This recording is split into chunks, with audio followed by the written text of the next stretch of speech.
12th में जब chemistry पढ़ते हैं तो 2 चैप्टर खत्म होने के बाद तीसरा चैप्टर आता है जिसका नाम क्या है, वैद्युत रसायन ना, इलेक्ट्रोकेमिस्ट्री। नाम में देखिए हम दोनों चीज दिख रहा है, इलेक्ट्रॉन प्लस केमिस्ट्री ना, ऐसा केमिस्ट्री जिसमें इलेक्ट्रॉन वाली बात हो, इलेक्ट्रॉन यानी कि विद्युत धारा वाली बात हो ना, विद्युत धारा वाली बात हो तो उसको इलेक्ट्रोकेमिस्ट्री कहेंगे। अच्छा बचपन छोड़िए, 10वां में पढ़े थे विद्युत अपघटन वाला अभिक्रिया,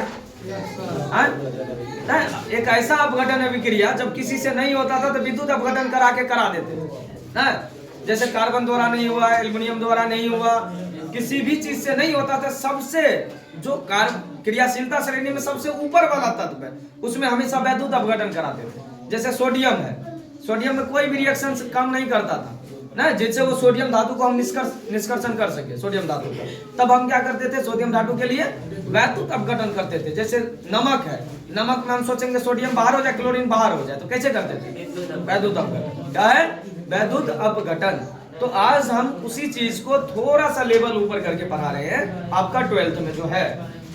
देखिए क्या है, चैप्टर का नाम है वैद्युत रसायन, इलेक्ट्रोकेमिस्ट्री। पहले तो ये समझिए कि है क्या वैद्युत रसायन ना, वैद्युत रसायन है क्या, तो हम लिखेंगे रासायनिक विज्ञान की वैसी शाखा जिसमें क्या, जिसमें विद्युत ऊर्जा के साथ साथ रासायनिक ऊर्जा दोनों के बीच के संबंध का अध्ययन करेंगे ना, किसका किसका, वैद्युत ऊर्जा और क्या, रासायनिक ऊर्जा, दोनों के बीच के संबंधों को अध्ययन की व्याख्या करेंगे रासायनिक शास्त्र के जिस शाखा में, उसे वैद्युत रसायन कहेंगे, इलेक्ट्रोकेमिस्ट्री करेंगे। हो गया, बोलिए क्या है, रासायनिक विज्ञान की वैसी शाखा जिसमें विद्युत ऊर्जा और रासायनिक ऊर्जा के पारस्परिक संबंधों के अध्ययन की व्याख्या की जाती है, उसे क्या कहेंगे, वैद्युत रसायन कहेंगे।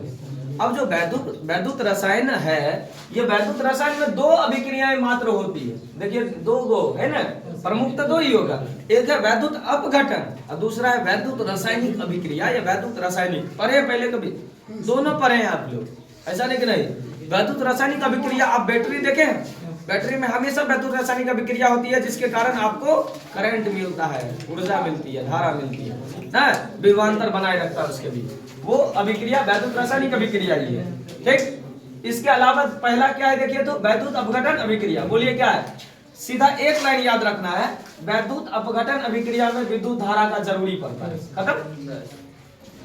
वैद्युत अपघटन अभिक्रिया में विद्युत धारा का जरूरी पड़ता है और वैद्युत रासायनिक अभिक्रिया में विद्युत धारा निकलता है ना। देखिए इसमें विद्युत धारा का जरूरी पड़ रहा है और वैद्युत रासायनिक अभिक्रिया में वैसी रासायनिक अभिक्रिया जिसके द्वारा क्या होता है, विद्युत ऊर्जा प्राप्त की जाती है, यानी विद्युत धारा जिसके माध्यम से मिले, बैटरी के माध्यम से मिलता है, तो बैटरी जो सेल है वो क्या हो गया, वैद्युत रासायनिक अभिक्रिया का प्रकार हो गया। हमेशा बैटरी में विद्युत रासायनिक अभिक्रिया होते रहता है और तब तक होते रहता है जब उसके अंदर केमिकल्स इधर उधर होते रहेगा, तो बैटरी में तब तक उसमें करंट बना रहेगा, तब तक उसका चार्ज टिका रहेगा। शुष्क सेल की बात कर रहे हैं जो आप यूज करते हैं घड़ी में या किसी और जगह। और इससे पहले एगो बनाया था वैद्युत अपघटनी सेल, अलेसांद्रो वोल्टा, नाम सुने नहीं सुने, बैटरी का आविष्कार वही किया था, लेकिन अलेसांद्रो वोल्टा, इसलिए उन्होंने वोल्ट रखा विभव का मात्रा, ठीक है। 1776 के आसपास उन्होंने क्या किया था, एक बैटरी बनाया था जो लगातार धारा दे सके, पानी में डुबा दिया 2 इलेक्ट्रोड को, उससे एगो बैटरी बना दिया और सेल 2 रख दिया इलेक्ट्रोड उसमें, तो उसको कहा गया वोल्टीय सेल ना। कौन बनाया, अलेसांद्रो वोल्टा ने, इसलिए उसका नाम वोल्टी, और विभव का मात्रक भी वोल्ट उसी के नाम पर पड़ा है, विभव और विभवांतर का मात्रक है ना वोल्ट, उसी के नाम पर पड़ा है, अलेसांद्रो वोल्टा के नाम पर। अब यहाँ जो विद्युत अपघटन अभिक्रिया है, इसमें विद्युत धारा देंगे और इसमें विद्युत धारा बाहर निकलेगी ना, विद्युत ऊर्जा बाहर निकलेगी। अब रासायनिक दृष्टिकोण से यौगिक को 2 भाग में बांटा गया, क्या क्या देखिए तो, वैद्युत अनअपघट्य और दूसरा क्या है, वैद्युत अपघट्य। यौगिक 2 तरह का, एक जिसमें करंट दौड़बे नहीं करेगा, यानी एक जिसमें करंट का प्रवाह होबे नहीं करेगा, एक जिसमें करंट का प्रवाह होगा, तो क्या लिखे, वैद्युत अनअपघट्य किसको कहेंगे, वे यौगिक जो द्रवित अवस्था में विद्युत के कुचालक हैं, यानी सुचालक नहीं होते, जो विद्युत के क्या होते हैं, कुचालक होते हैं, यानी द्रवित अवस्था में या जलीय अवस्था में भी जो विद्युत के कुचालक है उसे क्या कहेंगे, वैद्युत अनअपघट्य अभिक्रिया। और दूसरा क्या है,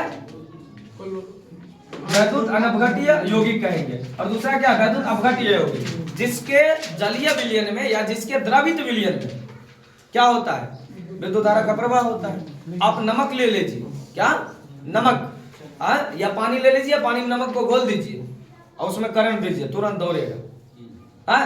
नहीं देखे हैं आप? कल 2 रेट लाइएगा, अच्छा से दिखा देंगे। 2 रेट पानी गिलास तो नमक तो यहाँ हो जाएगा। पेंसिल ग्रेफाइट वाला, और उसमें एक HW बैटरी ऊपर से दे दीजिएगा। HW बैटरी घर में भी ट्राई कर सकते हैं। HW बैटरी नहीं आता 10-15 का छोटा बैटरी है, उस बैटरी को लेके दोनों साइड 2 रेट दे दीजिएगा और दोनों रेट दोनों साइड मोड़ दीजिएगा और उसको पानी में देखे नमक घोल के दीजिएगा। पानी देखिएगा, पानी बुलबुल करेगा, बुलबुलाएगा। ठीक, ये हुआ विद्युत धारा का विद्युत अपघटन अभिक्रिया। जाके करके देख लीजिएगा। क्या? हाँ, कर लेगा, आइएगा, देख ऐसे ही घर में देख सकते हैं। तो वैद्युत अपघटन, वैद्युत अपघटन अपघट्य यौगिक किसको कहेंगे? जिसमें विद्युत धारा का प्रभाव होगा। जैसे नमक हो गया ना, साधारण नमक पानी में घोल दीजिए, करंट दौड़ेगा, यानी कि NaCl। पोटेशियम क्या है? Nitrate, zinc sulphate, copper sulphate, hydrochloric acid, इस सब में करंट दौड़ने वाला है। अब आते हैं, थोड़ा सा विस्तृत करते हैं इसी अभिक्रिया को, जिसका नाम है वैद्युत अपघटन। क्या नाम है? वैद्युत अपघटन। हम किसी भी जब वैद्युत अपघट्य यौगिक में करंट देते हैं तो उसमें घटना घटती है। क्या घटना घटती है? उसमें हम 2 इलेक्ट्रोड लेते हैं, एक रहता है कैथोड और दूसरा रहता है एनोड। दोनों टर्मिनल कहिए, ध्रुव कहिए या इलेक्ट्रोड कहिए, ये दोनों टर्मिनल जो आपको बैटरी में ध्रुव हो जाता है, समझे कि नहीं, माइनस प्लस। और इसमें हम लोग इलेक्ट्रोड और कैथोड लेते हैं। क्या लेते हैं? कैथोड और एनोड, 2 अलग अलग इलेक्ट्रोड लेते हैं। एक का नाम कैथोड और दूसरे का नाम एनोड। तो कैथोड माइनस चार्ज के साथ रहता है, एनोड प्लस चार्ज के साथ रहता है। अब ये कैथोड और एनोड जो है यहाँ रख दिए किसी एक जगह पर और इनमें जोड़ दिया जाता है करंट ना। अब जब जो द्रव दिए हैं उसके अंदर, जो वैद्युत अपघट्य द्रव है, उसमें जब करंट जाता है तो कैथोड पर धातु आने लगता है और एनोड पर जो उसके साथ बाई प्रोडक्ट के रूप में है, चाहे वो धातु रहे, कोई गैस रहे। जैसे हम NaCl में करंट दौड़ा रहे हैं तो सोडियम चला जाएगा कैथोड पर और क्लोरीन चला जाएगा एनोड पर। एनोड के माध्यम से क्लोरीन गैस उड़ने लगेगा, समझे कि नहीं? उसी तरीके से जैसे क्या है, जिंक सल्फेट है तो सल्फेट कहां चला जाएगा? एनोड पर, और जिंक कहां चला जाएगा? कैथोड पर। यानी यह अभिक्रिया वैद्युत अपघटन अभिक्रिया कहलाती है। इसको विस्तृत ढंग से कैसे परिभाषित करेंगे? तो हम लिखेंगे किसी यौगिक की द्रवित या जलीय अवस्था में, किसी यौगिक की द्रवित या जलीय अवस्था में जब विद्युत धारा प्रवाहित की जाती है तो क्या होता है? तो यौगिक अपघटित हो जाते हैं। यौगिक क्या हो जाते हैं? अपघटित हो जाते हैं। और यौगिक के जो अवयव है वो कैथोड पर और एनोड पर जाकर जमा हो जाता है और इसी अभिक्रिया को कहते हैं वैद्युत अपघटन अभिक्रिया। आपके एग्जाम में ये बार बार पूछा जाता है, वैद्युत अपघटन अभिक्रिया किसे कहते हैं? उदाहरण देकर समझाएं, आराम से बना दीजिएगा इसको। ठीक, उसके बाद ये पूछा जाता है वैद्युत अपघटन अभिक्रिया के अलावा आपको वैद्युत अपघट्य यौगिक क्या होते हैं? नीचे उदाहरण दिया हुआ रहेगा, ऑब्जेक्टिव्स में भी ये ज्यादातर पूछा जाता है।